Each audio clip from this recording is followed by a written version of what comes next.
जय जयकार करो माता की, आओ शरण भवानी की। एक बार सब प्रेम से बोलो, जय दुर्गे महारानी की। पहली देवी शैलपुत्री, किए बैल पर सवारी। अर्धचंद्र माथे पर सोहे, सुंदर रूप मनोहारी। लिए कमंडल फूल कमल और रुद्राक्षों की माला। हुई दूसरी ब्रह्मचारिणी, करे जगत में उजियाला। पूर्ण चंद्र मासी शोभित, है देवी चंद्र घंटा माता। इनके सुमिरन निर्बल भी, सबल शत्रु पर जय पाता। चौथी देवी कुष्मांडा है, इनकी लीला है न्यारी। अमृत भरा कलश है कर में, किए बाघ की सवारी। कर में कमल सिंह पर आसन, सबका शुभ करने वाली। मंगलमयी स्कंद माता, जग के दुख हरने वाली। मुनि कात्यायन की कन्या है, सबकी कात्यायनी माँ। दानवता की शत्रु और मानवता की सुखदायिनी माँ। सप्तम काल रात्रि है देवी, महाप्रलय ढाने वाली।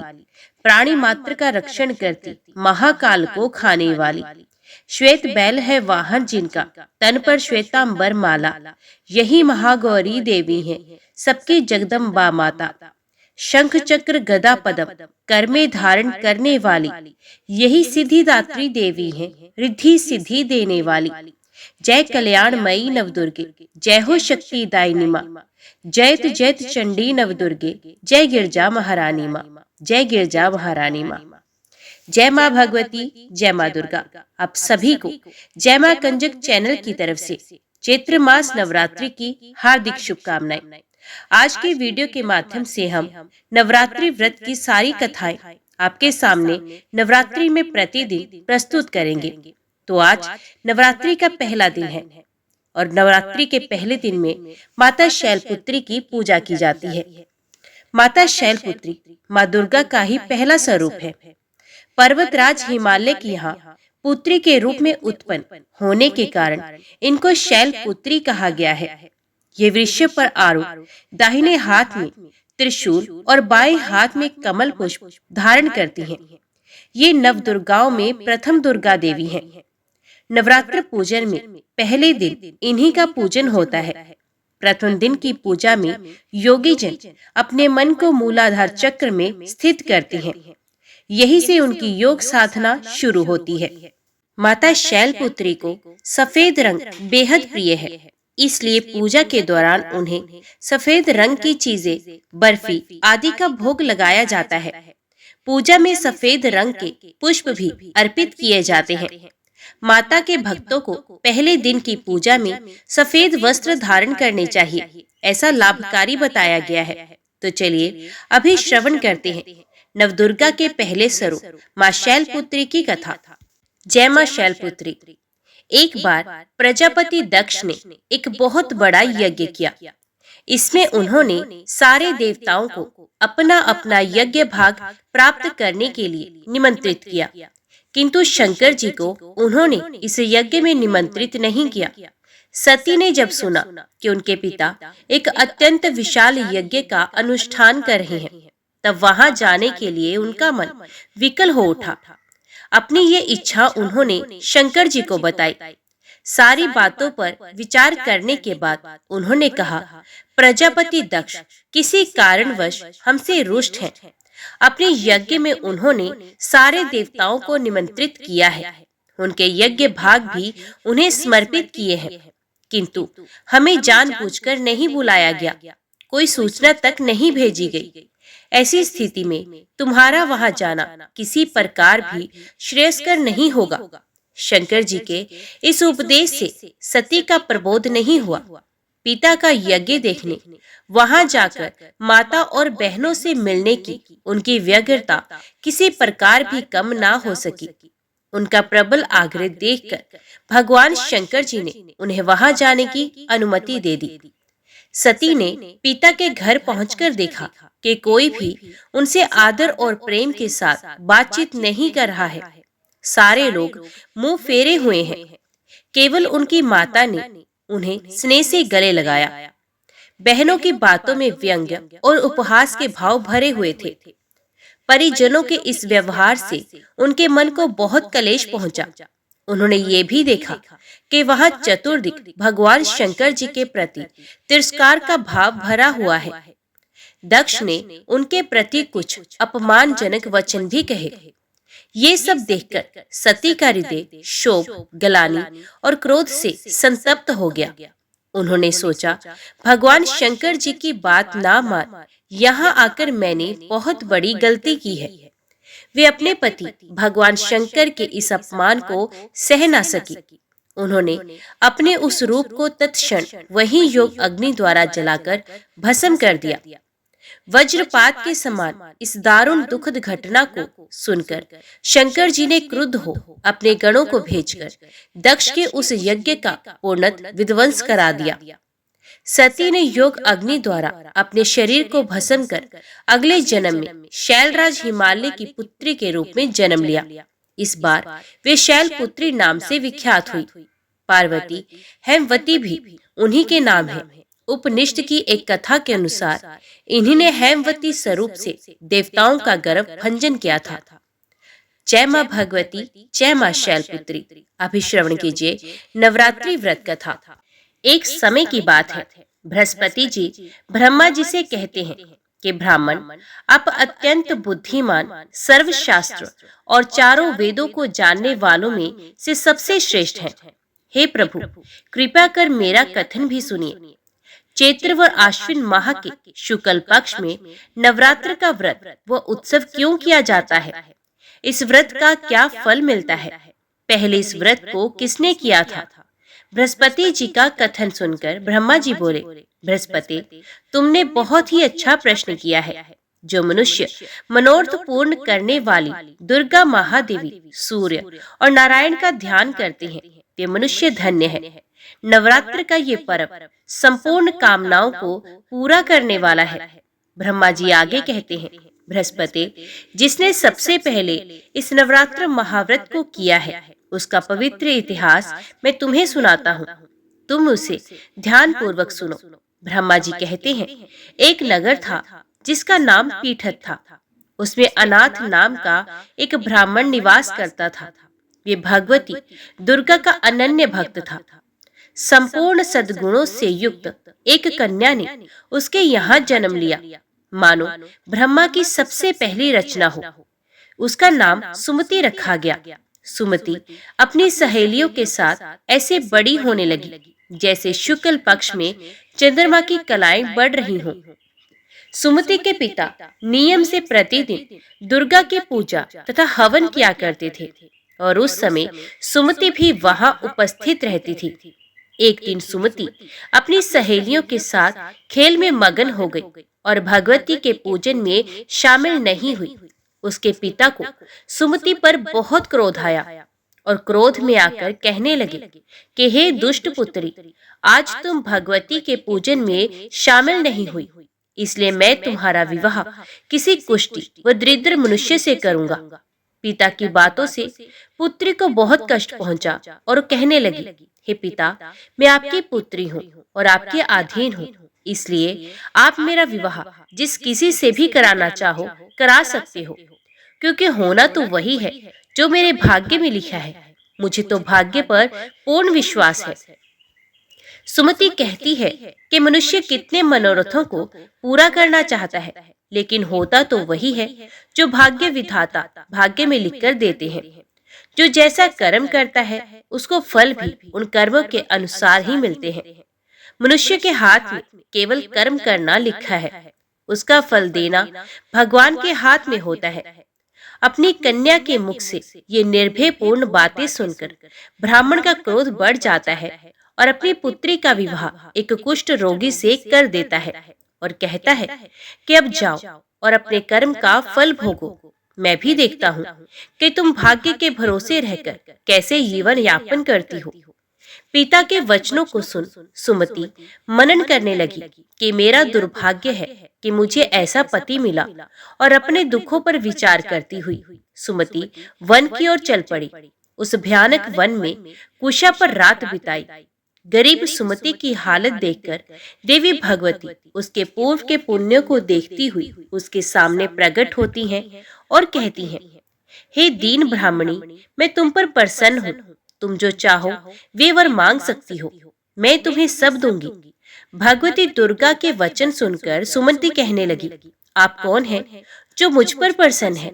अपनी दीन दृष्टि से आप मुझे कृतार्थ करें। ब्राह्मणी की बात सुनकर देवी कहने लगी कि मैं आदि शक्ति हूँ, मैं ही ब्रह्मा, विद्या और सरस्वती हूँ। प्रसन्न होने पर मैं प्राणियों का दुख दूर कर उन्हें सुख प्रदान करती हूँ।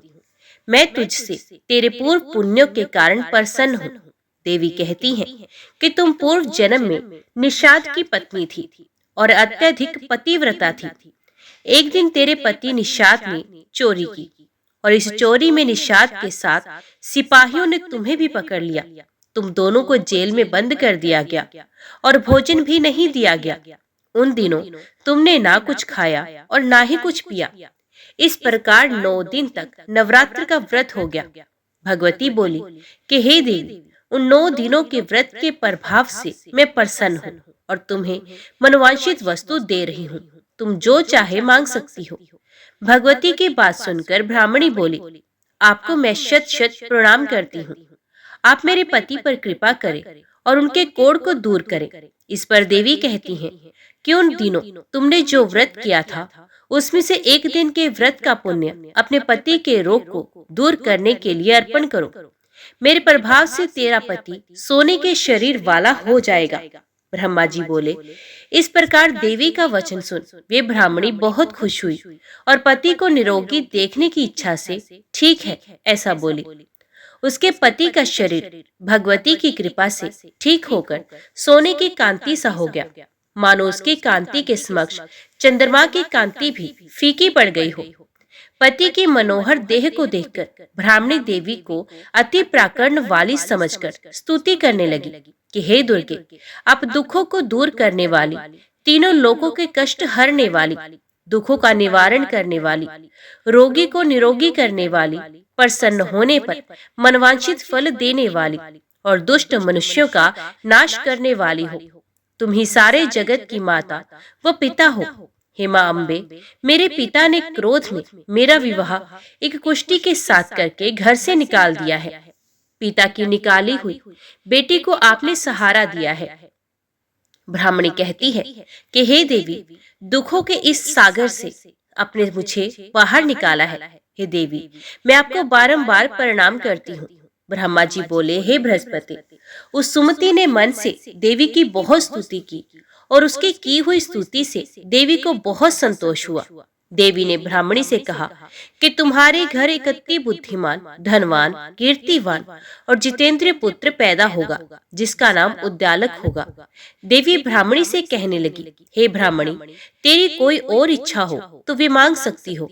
ब्राह्मणी कहती है कि हे माँ, आप अगर मुझसे प्रसन्न हैं तो आप मुझे नवरात्र करने की विधि सविस्तार बताइए। ब्राह्मणी के वचन सुनकर देवी कहती हैं कि मैं तुम्हें संपूर्ण नाशों को दूर करने वाले नवरात्र व्रत की विधि बताती हूँ। देवी कहती हैं कि इसे ध्यान पूर्वक सुनो। अश्विन माह के शुक्ल पक्ष की प्रतिपदा से लेकर 9 दिन तक विधि पूर्वक व्रत करें। यदि दिन भर व्रत नहीं कर सकते तो एक समय का भोजन करें। ब्राह्मणों से पूछकर घट स्थापन करें और वाटिका बनाकर उसको प्रतिदिन जल से सींचें। महाकाली, महालक्ष्मी और महासरस्वती की मूर्तियां बनाकर उनकी नित्य प्रति विधि विधान से पूजा अर्चना करें। पुष्पों से अर्घ दें और बिजोरा के पुष्प से अर्घ देने पर रूप की प्राप्ति होती है। जयफल से कीर्ति, दाग से कार्य की सिद्धि होती है। आंवले से सुख व केले से भूषण की प्राप्ति होती है। फलों से अर्घ देकर विधि से हवन करें। खांड, घी, गेहूं, शहद, जौ, तिल, नारियल, बेम्ब, दाख व कदम आदि सामग्रियों से हवन संपन्न करें। गेहूं का हवन करने से लक्ष्मी की प्राप्ति, खीर व चंपा के फूलों से धन व पत्तों से तेज और सुख प्राप्त होता है। आंवले से कीर्ति और केले से पुत्र की प्राप्ति होती है। कमल से राज सम्मान और दाखों से सुख संपत्ति मिलती है।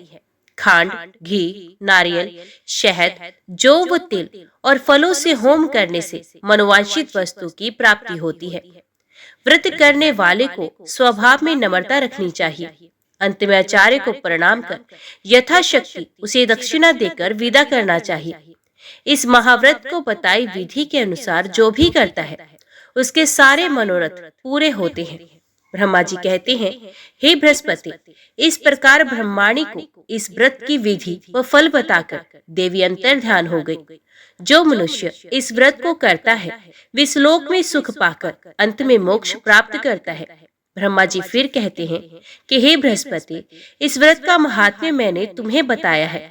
ब्रह्मा जी का कथन सुन बृहस्पति आनंद विभोर उठे और ब्रह्मा जी से कहने लगे, हे ब्रह्मा जी, आपने मुझ पर अति कृपा की है जो आपने मुझे अमृत के समान इस नवरात्रि व्रत का महात्म्य सुनाया है। जय माँ भगवती, जय माँ दुर्गा। अभी हम श्रवण करेंगे देवी भागवत पुराण से नवरात्रि की संपूर्ण कथा। तो बोलो भगवती माता की जय।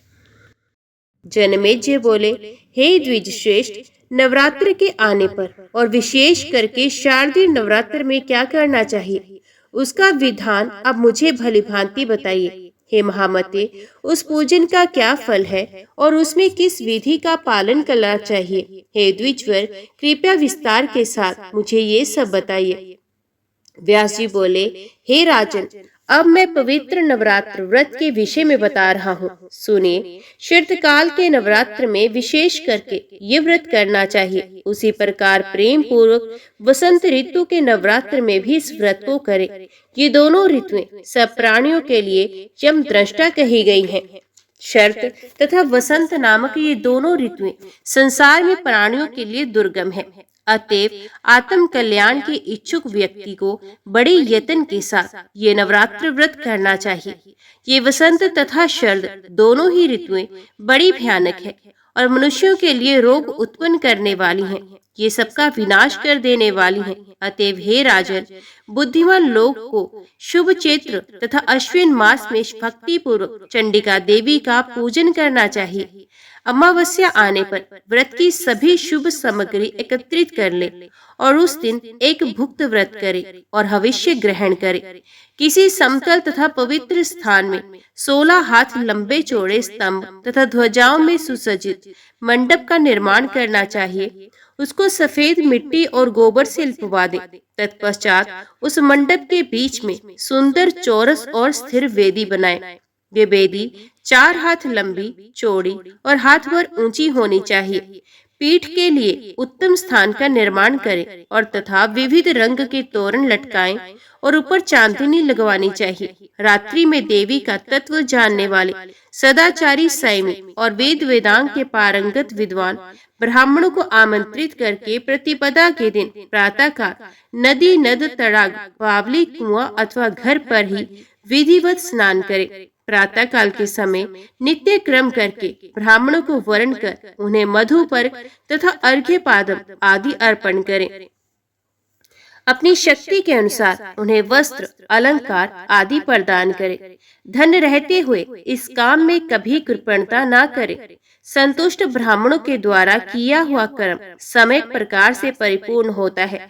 देवी का पाठ करने के लिए 9, 5, 3 अथवा 1 ब्राह्मण बताए गए हैं। देवी भागवत का पारायण करने के कार्य में किसी शांत ब्राह्मण का वरण करें और वैदिक मंत्रों से स्वसित वाचन कराएं।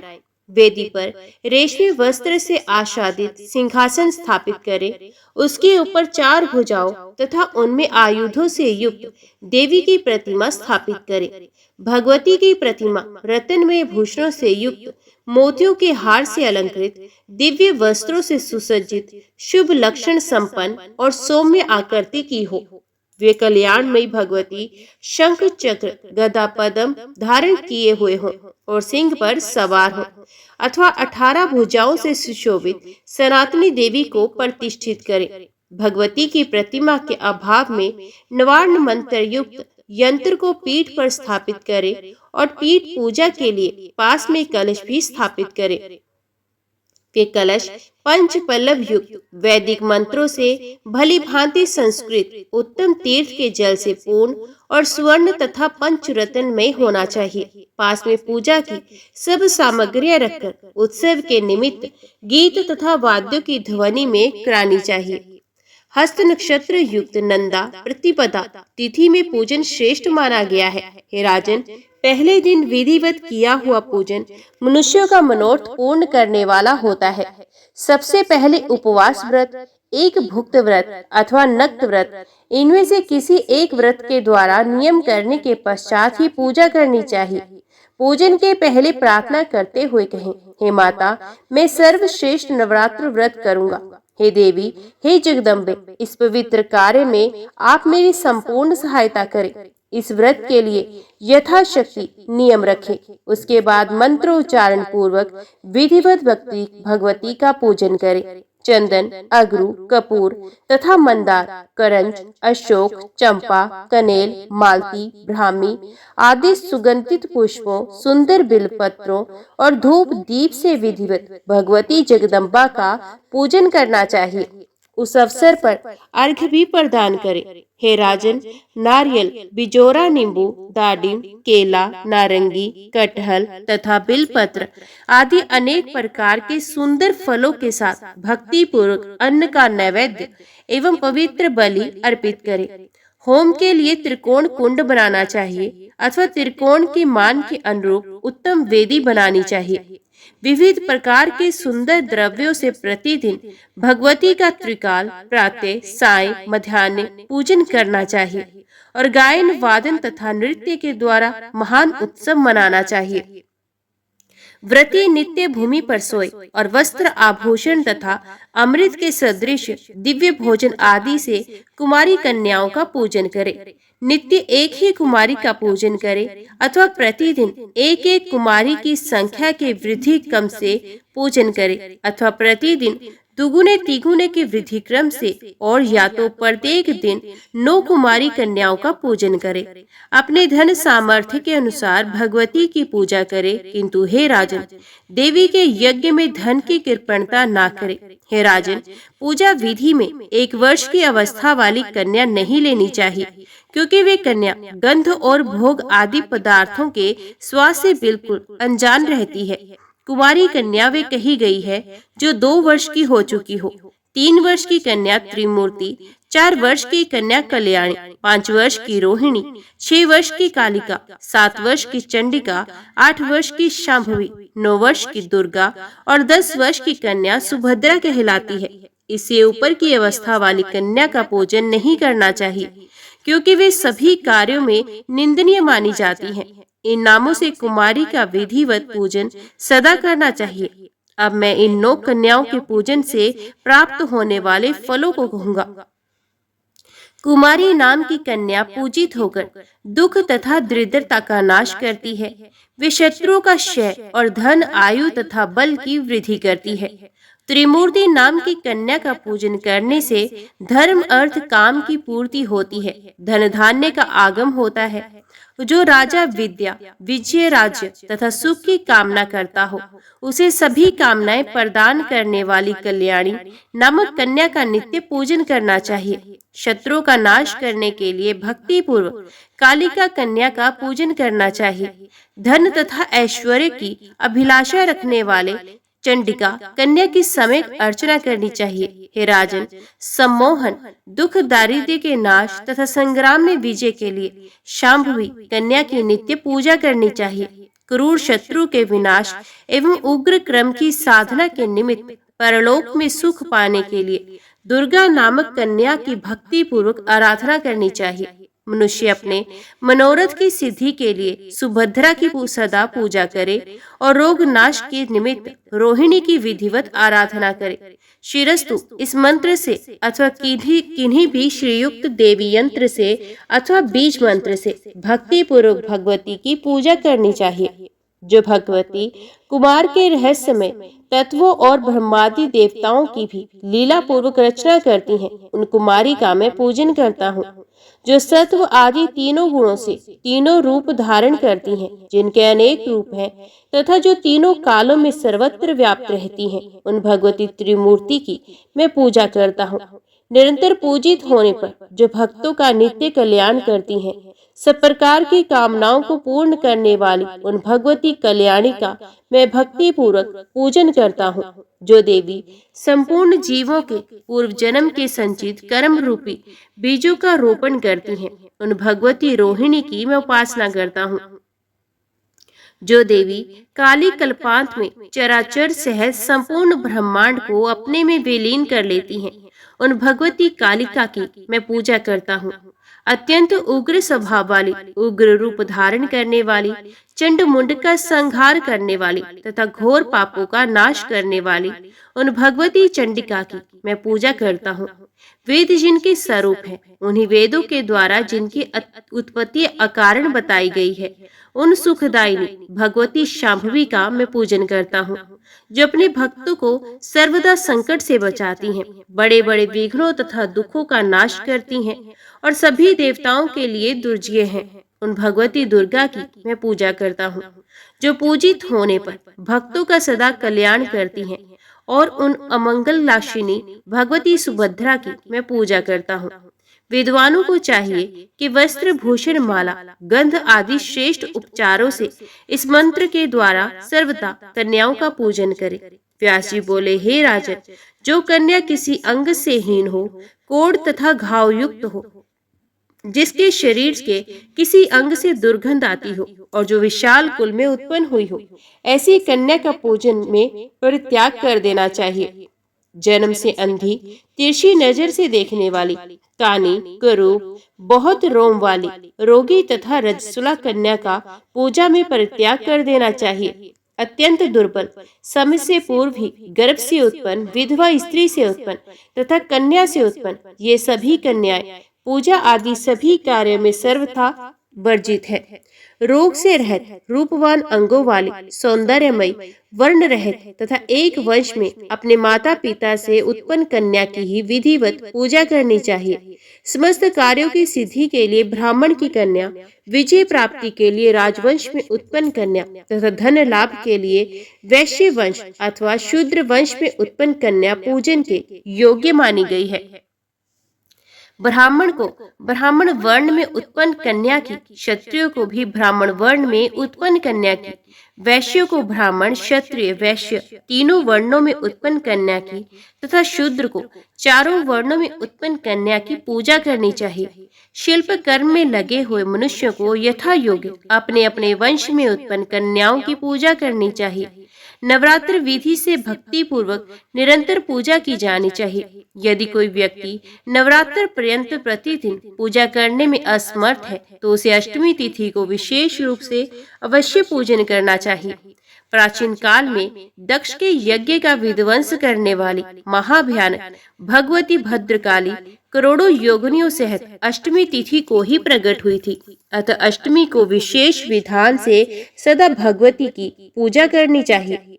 उस दिन विविध प्रकार के उपहारों, गंध, माला, चंदन के अनुलेप, पायस आदि के हवन, ब्राह्मण भोजन तथा फल पुष्प आदि उपहारों से भगवती को प्रसन्न करना चाहिए। हे राजन, पूरे नवरात्र भर उपवास करने में असमर्थ लोगों के लिए 3 दिन का उपवास भी यथोक्त फल प्रदान करने वाला बताया गया है। भक्ति भाव से केवल सप्तमी, अष्टमी और नवमी इन 3 रात्रियों में देवी की पूजा करने से सभी फल सुलभ हो जाते हैं। पूजन, हवन, कुमारी पूजन तथा ब्राह्मण भोजन इनको संपन्न करने से वे नवरात्र व्रत पूरा हो जाता है, ऐसा कहा गया है। इस पृथ्वी लोक में जितने भी प्रकार के व्रत एवं दान हैं, वे इस नवरात्र व्रत के तुल्य नहीं है, क्योंकि ये व्रत सदा धन धान्य प्रदान करने वाला है, सुख तथा संतान की वृद्धि करने वाला, आयु तथा आरोग्य प्रदान करने वाला और स्वर्ग तथा मोक्ष देने वाला है। अतएव विद्या, धन अथवा पुत्र, इनमें से मनुष्य किसी की भी कामना करता हो, उसे इस सौभाग्यदायक तथा कल्याणकारी व्रत का विधि पूर्वक अनुष्ठान करना चाहिए। इस व्रत का अनुष्ठान करने से विद्या चाहने वाला मनुष्य समस्त विद्या प्राप्त करता है और अपने राज्य से वंचित राजा फिर से अपना राज्य प्राप्त करता है। पूर्व जन्म में जिन लोगों द्वारा ये उत्तम व्रत नहीं किया गया, वे इस जन्म में रोगग्रस्त, दरिद्र तथा संतान रहित होते हैं। जो स्त्री वंध्या, विधवा अथवा धनहीन है, उसके विषय में ये अनुमान कर लेना चाहिए कि उसने अवश्य ही पूर्व जन्म में ये व्रत नहीं किया था। इस पृथ्वी लोक में जिस प्राणी ने उक्त नवरात्र व्रत का अनुष्ठान नहीं किया, वे इस लोक में वैभव प्राप्त करके स्वर्ग में आनंद कैसे प्राप्त कर सकता है। जिसने लाल चंदन मिश्रित कोमल बेलपत्रों से भवानी जगदम्बा की पूजा की है, वे इस पृथ्वी पर राजा होता है। जिस मनुष्य ने दुख तथा संताप का नाश करने वाली, सिद्धियां देने वाली, जगत में सर्वश्रेष्ठ, शाश्वत तथा कल्याण स्वरूपिणी भगवती की उपासना नहीं की, वे इस पृथ्वी तल पर सदा ही अनेक प्रकार के कष्टों से ग्रस्त, दरिद्र तथा शत्रुओं से पीड़ित रहता है। विष्णु, इंद्र, शिव, ब्रह्मा, अग्नि, कुबेर, वरुण तथा सूर्य समस्त कामनाओं से परिपूर्ण होकर हर्ष के साथ जिन भगवती का ध्यान करते हैं, उन देवी चंडिका का ध्यान मनुष्य क्यों नहीं करते। देवगण इनके स्वाहा नाम मंत्र से प्रभाव से तथा पितृगण स्वधा नाम मंत्र के प्रभाव से तृप्त होते हैं। इसलिए महान मुनिजन प्रसन्नता पूर्वक सभी यज्ञों तथा श्राद्ध कार्यों में मंत्रों के साथ स्वाहा एवं स्वधा नामों का उच्चारण करते हैं। जिनकी इच्छा से ब्रह्मा इस विश्व का सृजन करते हैं। भगवान विष्णु अनेक विध अवतार लेते हैं और शंकर जी जगत को भस्मात करते हैं। उन कल्याणकारिणी भगवती को मनुष्य क्यों नहीं भजते। सभी भुवनों में कोई भी ऐसा देवता, मनुष्य, पक्षी, सर्प, गंधर्व, राक्षस, पिशाच एवं पर्वत नहीं, जो उन भगवती की शक्ति के बिना अपनी इच्छा से शक्ति संपन्न होकर संपन्नित होने में समर्थ हो। सभी कामनाओं को पूर्ण करने वाली उन कल्याणदायिनी चंडिका की सेवा भला कौन नहीं करेगा। चारों प्रकार के पुरुषार्थों, धर्म, अर्थ, काम और मोक्ष को चाहने वाला कौन प्राणी उन भगवती के नवरात्र व्रत का अनुष्ठान नहीं करेगा। यदि कोई महापापी भी नवरात्र व्रत करे तो वे समस्त पापों से मुक्ति पा लेता है। इसमें लेश मात्र भी विचार नहीं करना चाहिए। हे राजन, पूर्व काल में कौशल देश में दीन, धनहीन, अत्यंत दुखी एवं विशाल कुटुंब वाला एक वैश्य रहता था। उसकी अनेक संतानें थी, जो धन अभाव के कारण क्षुधा से पीड़ित रहा करती थी। सायंकाल में उसके लड़कों को खाने के लिए कुछ मिल जाता था तो वे कुछ भी खा लेते थे। इस प्रकार वे वणिक भूखा रहते हुए सर्वदा दूसरों का काम करके धैर्यपूर्वक परिवार का लालन पालन कर रहा था। वे सर्वदा धर्मपरायण, शांत, सदाचारी, सत्यवादी, क्रोध न करने वाला, धैर्यवान, अभिमान रहित तथा ईर्ष्याहीन था। प्रतिदिन देवताओं, पितरों तथा अतिथियों की पूजा करके वे अपने परिवार जनों के भोजन कर लेने के उपरांत स्वयं भोजन करता था। इस प्रकार कुछ समय बीतने पर गुणों के कारण सुशील नाम से ख्याति प्राप्त उस वणिक ने दरिद्रता तथा क्षुधा पीड़ा से अत्यंत व्याकुल होकर एक शांत स्वभाव ब्राह्मण से पूछा। सुशील बोला, हे महाबुद्धि संपन्न ब्राह्मण देवता, आज मुझ पर कृपा करके ये बताइए कि मेरी दरिद्रता का नाश निश्चित रूप से कैसे हो सकता है। हे मानद, मुझे धन की अभिलाषा तो नहीं है, किंतु हे द्विश्रेष्ठ, मैं आपसे कोई ऐसा उपाय पूछ रहा हूँ जिससे मैं कुटुंब के भरण पोषण मात्र के लिए धन संपन्न हो जाऊं। मेरी पुत्री और पुत्र क्षुधा से पीड़ित होकर भोजन के लिए बहुत रोते हैं और मेरे घर में इतना भी अन्न नहीं रहता कि मैं उन्हें एक मुट्ठी भर अन्न दे सकूं। रोते हुए बालक को मैंने घर से निकाल दिया और वे चला गया, इसलिए मेरा हृदय शोका अग्नि में जल रहा है। धन के अभाव में मैं क्या करूं? मेरी पुत्री विवाह के योग्य हो चुकी है, किंतु मेरे पास धन नहीं है। अब मैं क्या करूं?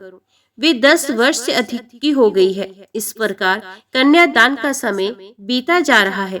हे विपेंद्र, इसलिए मैं अत्यधिक चिंतित हूँ। हे दयानिधान, आप तो सर्वज्ञ हैं, अतएव मुझे कोई ऐसा तप, दान, व्रत, मंत्र तथा जप बताइए जिससे मैं अपने आश्रितजनों का भरण पोषण करने में समर्थ हो जाऊं।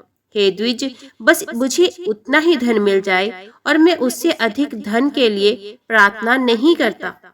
हे महाभाग, आपकी कृपा से मेरा परिवार अवश्य सुखी हो सकता है। अतएव आप अपने ज्ञान बल से भली भांति विचार करके भी उपाय बताइए। व्यास जी बोले, हे राजन, उसके इस प्रकार पूछने पर उत्तम व्रत का पालन करने वाले उस ब्राह्मण ने बड़ी प्रसन्नता पूर्वक उस वैश्य से कहा, हे वैश्य, अब तुम पवित्र नवरात्र व्रत का अनुष्ठान करो। इसमें तुम भगवती की पूजा, हवन, ब्राह्मण भोजन, वेद पाठ, उनके मंत्र का जप और होम आदि यथाशक्ति संपन्न करो। इससे तुम्हारा कार्य अवश्य सिद्ध होगा। हे वैश्य, नवरात्र नामक इस पवित्र तथा सुखदायक व्रत से बढ़कर इस पृथ्वी तल पर अन्य कोई भी व्रत नहीं है। ये नवरात्र व्रत सर्वदा ज्ञान तथा मोक्ष को देने वाला, सुख तथा संतान की वृद्धि करने वाला एवं शत्रुओं का पूर्ण रूप से विनाश करने वाला है। राज्य से च्युत तथा सीता के वियोग से अत्यंत दुखित श्री राम ने किष्किंधा पर्वत पर इस व्रत को किया था। सीता की विरह अग्नि से अत्यधिक संतप्त श्री राम ने उस समय नवरात्र व्रत के विधान से भगवती जगदम्बा की भली भांति पूजा की थी। इसी व्रत के प्रभाव से उन्होंने महासागर पर सेतु की रचना कर महाबली मंदोदरी पति रावण, कुंभकर्ण तथा रावण पुत्र मेघनाद का संहार करके सीता को प्राप्त किया था। विभीषण को लंका का राजा बनाकर पुनः अयोध्या लौटकर उन्होंने निष्कंटक राज्य प्राप्त किया था। हे वैश्यवर, इस प्रकार अमित तेज वाले श्री राम जी ने इस नवरात्र व्रत के प्रभाव से पृथ्वी तल पर महान सुख प्राप्त किया। व्यास जी बोले, हे राजन, ब्राह्मण का ये वचन सुनकर उस वैश्य ने उन्हें अपना गुरु मान लिया और उनसे माया बीज नामक उत्तम मंत्र की दीक्षा प्राप्त की। तत्पश्चात आलस्यहीन होकर अत्यंत भक्ति पूर्वक पूरे नवरात्र भर उसने उस मंत्र का जप किया और अनेक विध उपहारों से आदर पूर्वक भगवती का पूजन किया। इस प्रकार माया बीज प्राण उस वैश्य ने 9 वर्षों तक ये अनुष्ठान किया। 9वें वर्ष के अंत में महाअष्टमी तिथि को अर्धरात्रि आने पर महेश्वरी ने उसे अपना प्रत्यक्ष दर्शन दिया और अनेक प्रकार के वरदानों से कृत्य कृत्य कर दिया। जय मां भगवती, जय मां दुर्गा।